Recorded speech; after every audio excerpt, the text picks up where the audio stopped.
तो आज हम यहां से शुरू करेंगे उत्तराखंड की प्रमुख नदी बेसिन या नदी द्रोणी। सबसे पहले तो आप ये शब्द ध्यान दो कि एक नदी द्रोणी होती क्या है। तो आप थोड़ा सा यहां पर अगर मेरी तरफ पहले ध्यान दें, उसके बाद आप नोट्स लिखें तो फिर ज्यादा सही रहेगा। ठीक है, अब थोड़ा सा यहां पर मेरे पर ध्यान दीजिएगा।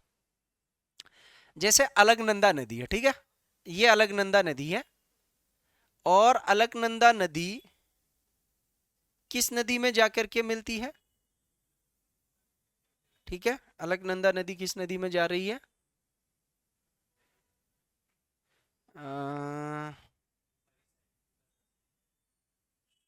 यहां से मैं ये लगा रहा हूं, तो यहां तक मोटा मोटा मैंने यहां तक लगा दिया। ठीक है, तो अलकनंदा नदी और उसकी जो कुछ सहायक नदियां होंगी, ठीक है, अलकनंदा नदी और उसकी जो सहायक नदियां होंगी उससे एक क्षेत्रफल बन रहा होगा।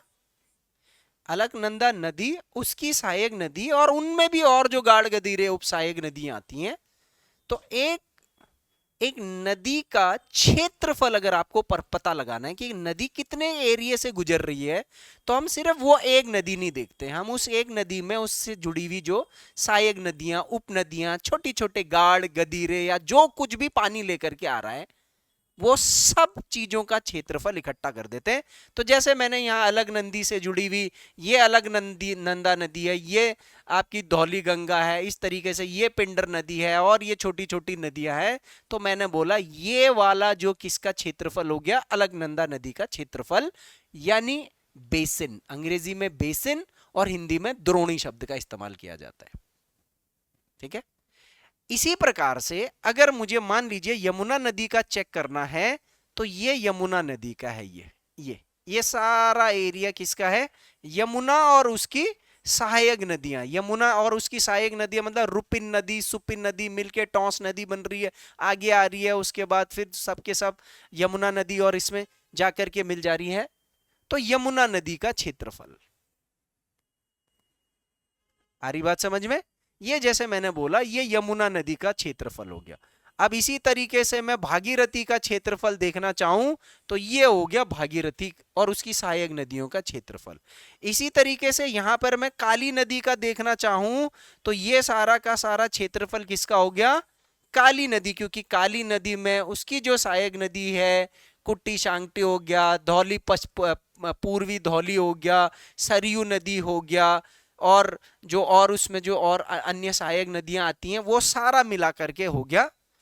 अगर ऐसी मैं बोलूं रामगंगा नदी, तो ये मेरे पास क्या मिल गया है? यहां पर रामगंगा नदी का क्षेत्रफल मिल गया, जिसमें रामगंगा और उसमें जुड़ने वाली उसकी सहायक नदियां किन किन क्षेत्रों से प्रवाह करती, वो सारा क्षेत्रफल इकट्ठा करके एक कॉमन सा नदी बना रही है सब, है ना? सब इकट्ठी होकर एक जगह इकट्ठी हो रही है ना, एक मुख्य नदी का निर्माण कर रही है। तो ऐसे क्षेत्रफल को नदी द्रोणी बोला जाता है। नदी द्रोणी एक नदी की का जीवंत क्षेत्रफल होता है। वो उस पूरे के पूरे क्षेत्र में वहां की जो जीविका है, इको पारिस्थितिकी तंत्र है, जो वहां का जैव आरक्षित है, जैव विविधता है, लोग हैं, जो जीव जंतु हैं, पेड़ पौधे हैं, उन सबको प्रभावित करती है। क्योंकि उस पर कौन सब निर्भर है ना, नदी और उसकी सहायक नदियों पर ही तो सब निर्भर है ना। तो ये थोड़ा सा हमें आइडिया देता है कि कौन सी जगह कहाँ है, कौन सी जगह कहाँ है, कौन कौन सी नदियां किधर को जा रही, किधर को जा रही है। तो अब इस तरीके से अगर आप देखेंगे, तो मैंने यहाँ पर परिभाषा लिखी, भूमि का वह क्षेत्र जहां से एक मुख्य नदी, उसकी सहायक नदियां और उसकी उप नदियां प्रवाह करती हैं। इस क्षेत्र को किसमें व्यक्त किया जाता है? वर्ग क्षेत्रफल, किलोमीटर स्क्वायर। ठीक है, वर्ग क्षेत्रफल में व्यक्त किया जाता है, और इस आधार पर उत्तराखंड की सबसे बड़ी क्षेत्रफल को मतलब ये लगा लो, उत्तराखंड का जो टोटल एरिया कितना है? टोटल एरिया कितना है उत्तराखंड का? 53,484 मोटा मोटा अप्रोक्सीमेटली वर्ग। तो 53,000 में से आप देख लीजिए 20%, कितना परसेंट? 20% क्षेत्रफल में उत्तराखंड के 11,467 वर्ग किलोमीटर क्षेत्रफल में काली और उसकी सहायक नदियों का उद्गम है। अच्छा, एक बड़ी मजेदार चीज है, काली नदी जब हम लगाते हैं ना, तो हम काली नदी कहां पर लगाते हैं? देखो, यहां लगाते हैं ऐसे ना, ये है बॉर्डर बॉर्डर बॉर्डर, ये है काली नदी, बस कौन देख रहा है इसको भाई, यही तो है मेन काली नदी। लेकिन ये जो उसकी सहायक नदियां हैं ये उस क्षेत्रफल की गवाही दे रहे हैं कि हम भी हैं जो काली नदी में जा रहे हैं। तो इंटरेस्टिंग चीज है, काली नदी लंबाई में भी सबसे लंबी नदी होगी उत्तराखंड की, और सर्वाधिक नदी द्रोणी क्षेत्रफल या नदी बेसिन भी काली नदी ही बना रही है। लंबाई 252 किलोमीटर और नदी द्रोणी का क्षेत्र लगभग 11,500 किलोमीटर। आप औसत पढ़िए, कोई बहुत जरूरी नहीं है कि आपको एग्जैक्ट वो याद रखना है, क्योंकि प्री में आपको पता ही लग जाएगा और मेंस में आप औसत पर लिख के आओगे, कोई दिक्कत नहीं होगी, मैं बता। कई बार क्या होता है कि कई बच्चों को एग्जैक्ट याद करने की आदत होती है ना, अब जब वो मेंस लिखते हैं ना और एग्जैक्ट वाला याद नहीं आता है तो वो उसको लिखते ही नहीं है फिर, जो कि बहुत गलत अप्रोच है। मैं 11,000 12,000 भी लिख दूंगा ना, कोई दिक्कत नहीं है। लिखने का आपके अंदर कॉन्फिडेंस होना चाहिए और शब्दों को लिखने का तरीका होना चाहिए। दूसरी सबसे ज्यादा बड़ी नदी कौन सी है? अलकनंदा। अब यहां पर एक परिवर्तन आ गया है ना, तो 10,951 वर्ग किलोमीटर क्षेत्रफल का क्षेत्र अलकनंदा और उसकी सहायक नदियों द्वारा निर्मित किया जा रहा है। तीसरे नंबर पर भागीरथी आ जाती है जो 7,880। एग्जैक्ट नहीं याद रखना है सर, मैं फिर बोल रहा हूं, इनको किलोमीटरों में मत याद करना, आप जितना उपयोग कर पाओ उतना करना, लेकिन 2-3 का बस याद रख लेना। हाँ, क्रम चाहिए, क्रम आप नदियों की लंबाई के हिसाब से ही करेंगे। देखो टॉप जो 5 नदियां हैं ना लंबाई वाली, वो ये 5 थी, वो एज इट इज है, सिर्फ यहां पर अलकनंदा इधर ऊपर चला गया, भागीरथी नीचे चला गया लंबाई में, बस। तो ट्रिक कुछ बनाएंगे अभी आगे, देखिए यहां पर मैंने दोनों का तुलना कर दिया है। तुलना वाला चार्ट आपको पेपर में कहीं बुक में नहीं मिलेगा, ये हमने खुद सीखना है ताकि हमारी मेमोरी लंबे समय तक रहे।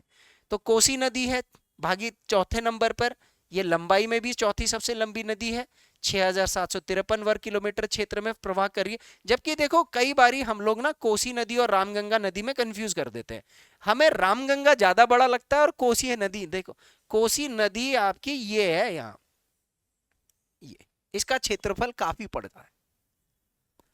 यमुना नदी उसके बाद देखो यहाँ पर यमुना 8वीं सबसे लंबी नदी थी, लेकिन यहाँ पर छठे पर आ गई क्षेत्रफल में, तो यमुना नदी आपकी इसके बाद आती है। उसके बाद जाकर के टॉन्स नदी है और फिर नयार नदी, जबकि टॉप 8 में नयार नदी लंबाई में नहीं था, पर ये यहां पर है। और वहां पर 7वीं नदी सरयू थी, यहां पर सरयू का कोई है ही नहीं। सरयू नदी किसकी सहायक नदी है? काली नदी की सहायक नदी है। ठीक है, ये नदियां हैं, अब दोनों तुलना करते हैं हम। ठीक है, लंबाई का क्रम पिछली बार याद रखो, काली नदी 252, भागीरथी 205, अलकनंदा 195। अब जब नदी द्रोणी की बात कर रहा हूं तो काली यथावत है, परंतु जो भागीरथी 205 है वो क्षेत्रफल 7,000 और अलकनंदा जो 195 है उसका क्षेत्रफल 11,000 के आसपास है। 10,951, 11,000 मायने रखता है, लगभग काली के बराबर जा रहा है इसका क्षेत्रफल। मायने रखता है कि नहीं रखता है?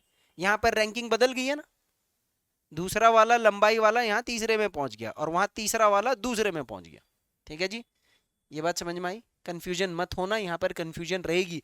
और मैं आपको बता दूं, वो पूछेगा नदी द्रोणी के आधार पर क्रम में लगाइए, सर मैं आपको बता रहा हूं 50% बच्चे ना गलत करके आते हैं, क्योंकि नदी द्रोणी और नदी की लंबाई का भी वो रट्टा तो मार रखा है, ध्यान तो देते ही नहीं।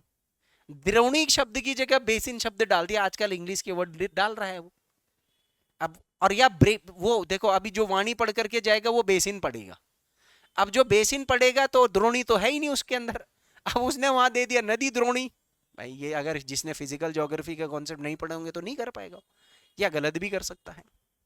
कोसी नदी चौथे पर है, यहां भी चौथे पर है, 168 किलोमीटर लंबाई, तो चौथे पे। पश्चिमी रामगंगा यहाँ 5वें पर है, तो यहाँ पर भी 5वें पर है, ये पश्चिमी रामगंगा है। ठीक है, उसके बाद अब देखो यहाँ छठे नंबर पर बदलाव आ गया, जहां यहाँ टॉन्स नदी है छठे पे, तो यहाँ 7वें पे चलेगी। यहाँ सरयू नदी है तो द्रोणी में सरयू का कोई काम नहीं है। यहाँ यमुना 8वें नंबर पर लंबाई में है, तो लंबाई पर अब यहाँ पर द्रोणी में यमुना छठे नंबर पर आ गई है। इतनी नीचे के क्रम आपको नहीं देगा, इसलिए ज्यादा गुर्दे मत छील देना, याद करने में कोई दिक्कत नहीं है, नीचे का चल जाएगा, बट लंबाई का क्रम जरूर याद रखना। द्रोणी में इतना नीचे नहीं जाएगा, द्रोणी में ऊपर के 4-5 में ही खेलना है, और 5 आपको वैसी याद है यार, लंबाई का क्रम याद रखो ना। अलकनंदा हो गई, भागीरथी होगी, सॉरी काली नदी होगी, भागीरथी होगी, अलकनंदा होगी, कोसी होगी और रामगंगा होगी। बस ये 5 याद रखनी है ऑर्डर में।